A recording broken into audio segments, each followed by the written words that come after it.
Bonjour chers amis auditeurs, voici la chronique des juristes pour l'enfance, présentée aujourd'hui par Olivia Sarton. Vendredi 13 juin dernier, notre association Juristes pour l'enfance a organisé son colloque annuel sur le thème Parents, premiers et principaux éducateurs. Vous pourrez à la rentrée de septembre 2025 retrouver les interventions de ce colloque sur notre chaîne YouTube, mais voici déjà un premier aperçu. Si les parents sont les premiers et principaux éducateurs de leur enfant, comment peuvent-ils faire le choix de l'éducation dispensée à leur enfant dans le cadre scolaire ? Le droit leur offre-t-il une garantie à ce sujet ? La réponse à cette question est positive. Le protocole additionnel numéro 1 à la Convention européenne des droits de l'homme assure que l'État doit respecter le droit des parents d'assurer l'éducation de leurs enfants conformément à leurs convictions religieuses et philosophiques. La Cour européenne des droits de l'homme, au fil des arrêts qu'elle rend, a dégagé notamment 2 principes concernant l'organisation du service de l'éducation par l'État.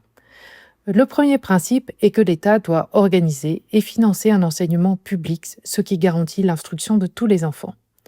Le deuxième principe est que l'État doit également offrir la possibilité d'un pluralisme éducatif, c'est-à-dire qu'il doit autoriser la création d'écoles privées qui coexistent avec le système de l'enseignement public régi par l'État. Ainsi, les parents sont libres de confier leurs enfants à des écoles privées, dispensant une éducation plus conforme à leur foi ou leurs opinions. En revanche, la Cour européenne a jugé que l'État n'est pas tenu de financer ces écoles privées.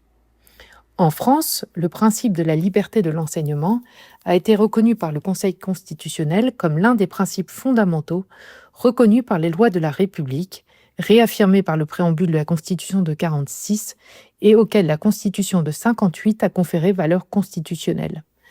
Le Conseil a également jugé que le législateur français pouvait valablement prévoir l'octroi de financements publics aux établissements d'enseignement privé, selon la nature et l'importance de leur contribution à l'accomplissement de missions d'enseignement.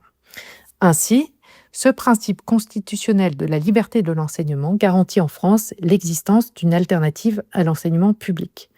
Comme vous le savez sans doute, les parents peuvent choisir une scolarisation dans un établissement public ou dans un établissement privé ayant passé un contrat avec l'État, ou dans un établissement privé dit hors contrat, ou encore dans des cas devenus relativement exceptionnels et sur autorisation au sein de la famille.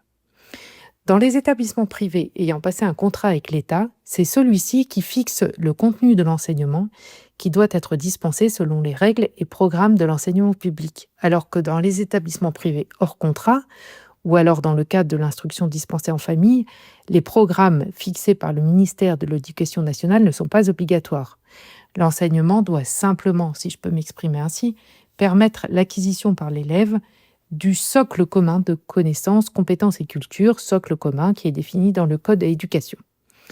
Ainsi, on voit qu'en France, on a bien une liberté dans le choix de l'éducation, que cette liberté est bien fondamentale, mais attention, elle reste toujours à reconquérir car l'État est souvent séduit par la tentation de considérer que les enfants lui appartiennent et donc tente fréquemment de restreindre cette liberté d'enseignement.